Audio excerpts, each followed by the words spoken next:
2021 começou e com ele mais um ano letivo. Isso é o que nós desejamos, né, gente?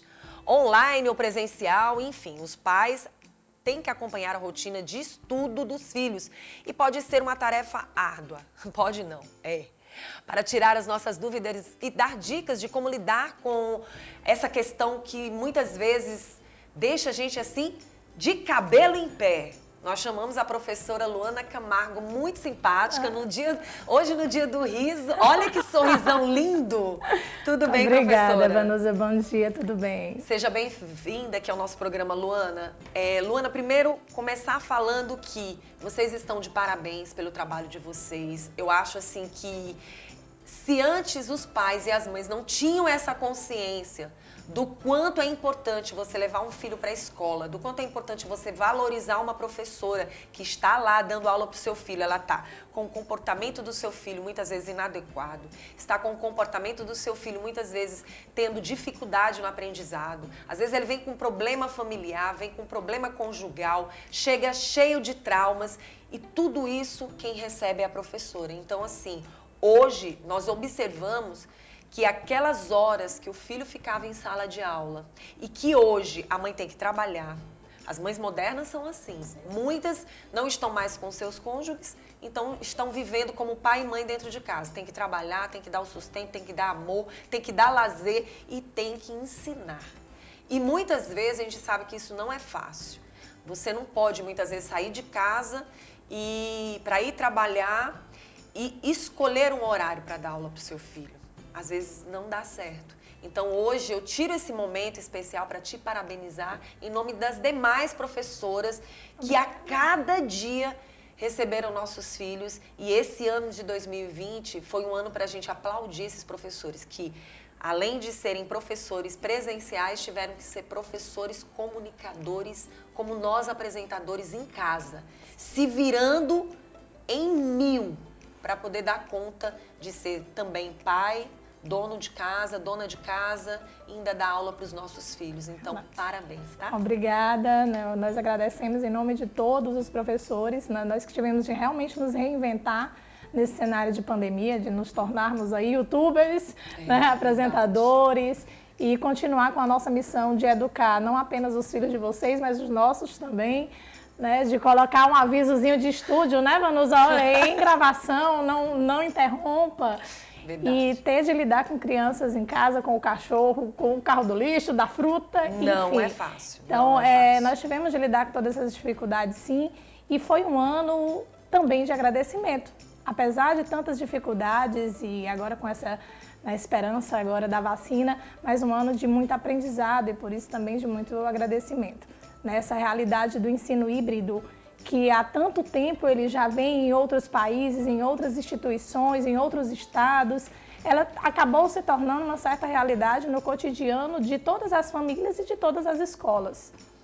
Como é que os pais podem lidar com essa questão de educar os filhos através da própria educação de escola? Porque assim, a jornada nesse ano de 2021 ficou ainda bem mais diferente do que 2020, porque em 2020 muitas pessoas ainda ficaram dentro de casa, algumas não puderam sair para trabalhar, tiveram que trabalhar dentro de casa. Mas nesse ano de 2021 alguma coisa mudou. Já temos que estar nos nossos locais de trabalho. Comunicadores, pessoas que trabalham em supermercados, pessoal que trabalha com limpeza, enfim, alguns profissionais não pararam de trabalhar de jeito nenhum, né? Sempre para levar boa informação, enfim. Mas nesse ano, tudo tem que ser muito presencial porque a vida tem que continuar. Mas a gente sabe que algumas das questões de estudo vão continuar online. E aí, como é que a gente vai poder fazer essa jornada, os pais e mães dentro de casa? Bom, pais e mães dentro de casa, agora a gente vai ter essa questão de reorganizar essa rotina, porque como você falou, agora nós temos um momento mais presencial. As escolas, né, a gente espera aí que voltem realmente as aulas no sistema híbrido, né, então um pouco na escola, um pouco online.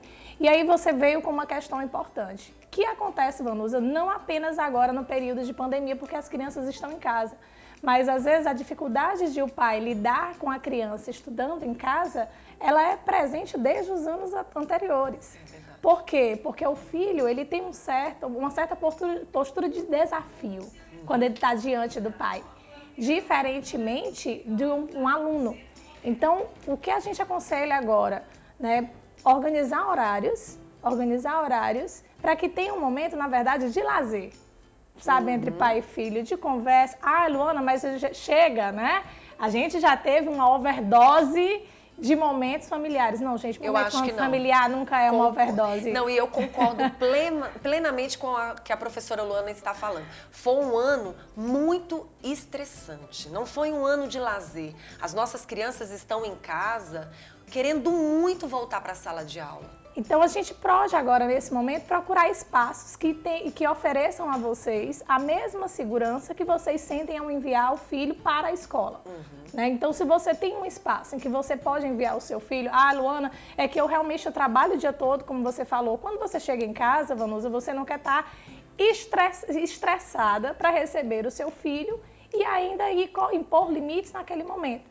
Então, o que a gente vai fazer? Colocar o filho onde você se sinta segura, para ele estar onde estejam obedecendo os protocolos de segurança, onde você saiba que as atividades estão sendo resolvidas e o principal, onde ele tenha um momento de interação com outras crianças, porque a educação realmente teve um prejuízo muito grande em 2020, mas prejuízo maior tiveram as relações pessoais. E a defesa das pessoas, né, sobre o retorno às aulas, a volta desse presencial, é justamente pelos impactos negativos que esse isolamento vem provocando nas crianças, nos adolescentes, né, que é uma fase de socialização.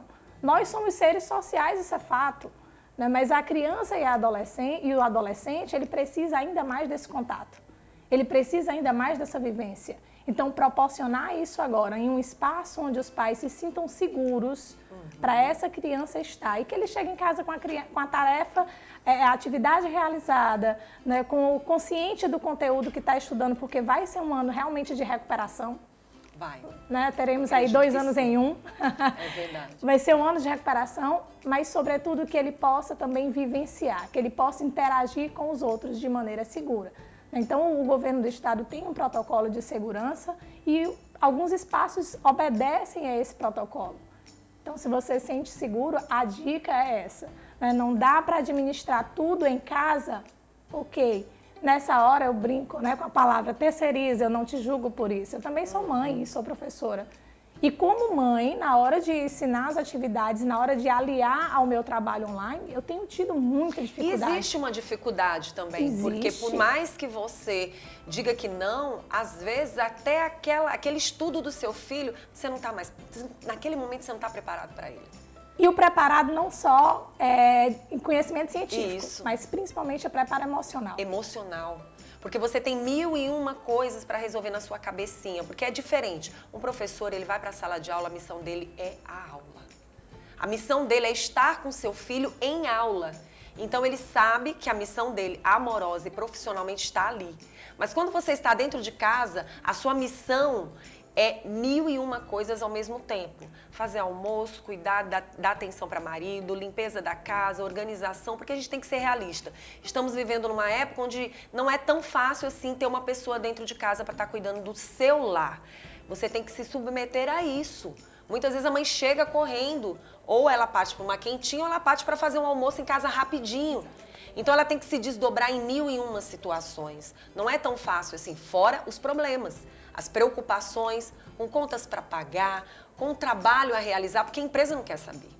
A empresa quer saber que você tem que cumprir a sua missão profissional, né? Então é muito interessante que você, então, como a professora falou, tente terceirizar. É até interessante que as mães possam entrar em contato com outras mães e tentar resolver essa situação também, né? Até porque quando outras mães estão juntas nesse momento, elas estão juntas em diversas outras habilidades que estão acontecendo ali. Não apenas a de resolver uma questão da escola, mas sobretudo de resolver conflitos. Porque se eu faço parte de um mesmo grupo, provavelmente eu terei as mesmas brincadeiras, as mesmas interações e eu terei os mesmos conflitos, ou diferentes conflitos que vão ser resolvidos numa mesma linguagem, é o que a gente diz. Quando a criança resolve o problema entre si, ela vai resolver na linguagem dela, o que torna para ela muito mais fácil, muito mais dinâmico, consequentemente mais interativo e que vai trazer uma aprendizagem de fato significativa. Então, se eu tenho realmente uma pessoa, um grupo de mães que vai levar para um lugar onde a criança vai realizar as atividades, onde a criança vai interagir com os outros, e ali quando ele chegar em casa, a mãe vai poder dizer o quê? Vai dialogar com o filho, é diferente, ela não vai mais assumir o papel de professora, ela vai assumir a sua função social de mãe. Filho, como foi? Olha que interessante, que foi com quem você conversou, quem você encontrou, que estratégias eles utilizaram lá, e ele vai repassar. Quando ele repassa para vocês, Vanusa, o que aconteceu na escola ou o que aconteceu num acompanhamento, ele está realizando, transformando a informação em conhecimento. Muito Porque bom. nas palavras dele, ele está dizendo o que ele aprendeu, mas do seu modo. Então, recentemente eu vi uma matéria mostrando um espaço aberto, onde uma professora estava ensinando crianças nas mesinhas de um espaço, uma praça, um local. E que eu achei bem interessante. Esse tipo também mesmo a gente sabendo que a gente tem que ter toda a proteção, a gente tem que ter todo o protocolo de segurança, mas no caso, seria interessante, por exemplo, essa semana, 2, 3 mães poderiam ter essa responsabilidade, por exemplo, alunos do 3º ano, vamos fazer assim, numa semana as mães tiram um horário para se posicionar dessa forma num espaço aberto, onde a gente pudesse ensinar nossos filhos a estar presentes. Na outra semana, vamos fazer isso também. Isso funciona? Isso não seria bom, isso seria fantástico, seria quase uma fórmula mágica, né? Porque, veja, naquele momento, o que é que a mãe, mais do que o conhecimento da escola, o que é que ela está dizendo? Filho, eu me importo com você. Eu me importo não só com você, mas eu me importo também com os seus amigos. Eu tirei um tempinho da minha vida louca, agitada, para estar aqui, presente. Né? Esse é o nosso desafio também, estar literalmente presente naquele momento. Então, é claro que nós temos inúmeras atividades, inúmeras funções sociais. As mulheres são, né, um emaranhado de fios, então nós fazemos muitas coisas ao mesmo tempo. Tirar um tempinho e fazer um grupo de mãe e dizer assim, olha, vamos lá, hoje eu vou assumir essa função e vou fazer com você. Ah, mas é uma mesinha, nós estamos em tempo de pandemia, a gente precisa de um certo distanciamento, tá? Promove atividades em que as crianças fiquem a 1 metro, 1,5 metro de distância. Existem alguns espaços abertos, inclusive na cidade, em que isso é possível. Faz uma contação de história, faz uma leitura e mais do que isso, faz com que as crianças contem a história. Faça com que as crianças façam um jogo matemático ali, que elas consigam aplicar aquilo que estão vendo em sala de aula naquele momento lúdico. Então, nesse momento, você está dando atenção, você está oferecendo o mais caro hoje, que é o seu tempo, e aí você está promovendo realmente uma verdadeira experiência. Esse aprendizado vai ser extremamente significativo. Pois é, eu acho interessante, achei interessante, acho que é muito interessante as mães se reunirem para ter esse cuidado, esse zelo, tirar um pouquinho a responsabilidade da escola. Tá pagando escola particular? Beleza. Ótimo. Vamos cobrar? Temos que cobrar. Mas, mais do que isso, nos preocupar com a vida emocional dos nossos filhos, para que eles se tornem crianças realmente com uma vida sem traumas no futuro. Porque esse ano é um ano difícil. Eu costumo dizer que assim, esse desenvolvimento da criança e principalmente do adolescente, a minha experiência maior com adolescente, então, quando você tem uma família que se preocupa com esse lado emocional, você tem, consequentemente, um aluno com melhores resultados. E aí, por isso que eu costumo dizer que não adianta olhar para o resultado, porque o ser humano ele é um ser complexo. E essa complexidade faz com que esse ser humano seja, eu gosto até de usar essas palavras, que é um termo da própria psicologia, né? A parte, ele não é a soma, o todo não é só as partes, né? É muito maior do que isso. Não é a soma das partes, é muito mais do que isso. Então, quando o aluno, como você colocou, o aluno chega na sala de aula, ele vem com uma série de questões pessoais, uma série de questões familiares, e aí o professor ele vai estar ali para isso, para receber. E é por isso que esse professor tem que receber de maneira extremamente afetiva. Esse professor tem de estar aberto para receber esse aluno, para entender esse aluno, para compreender. Porque essa empatia entre o professor e o aluno vai gerar o respeito. Muito e aí esse respeito não vai precisar de autoritarismo. Muito bom. Né? E acontece em casa. Com certeza. Quando o pai também respeita regras definidas, é a principal dica. Rotina. regra definida. A partir do momento que você define, a criança entende aquele comportamento. E se você não puder estar presente naquele momento, dê responsabilidade também, né? Deixa escrito. Faz assim na porta, Quando sabe? eu chegar, não importa o horário que eu esteja aqui, eu vou ver, eu vou participar, vou estar com você. Quero cumprir essas metas. Filho, aqui são suas metas. Cumpra-as. Muito Está bom. aqui na porta. Professora, muito obrigada. Agradeço de coração. E era justamente sobre isso que eu ia falar com a professora, mas ela fechou assim com chave de ouro. Às vezes você não tem tempo para determinar um horário específico, mas a partir do momento que você dá a responsabilidade para o seu filho, pronto. Aí já fica mais fácil. Obrigada, viu, professora? Por nada, Vanusa, Que Deus foi te um prazer. abençoe, te guarde, te proteja.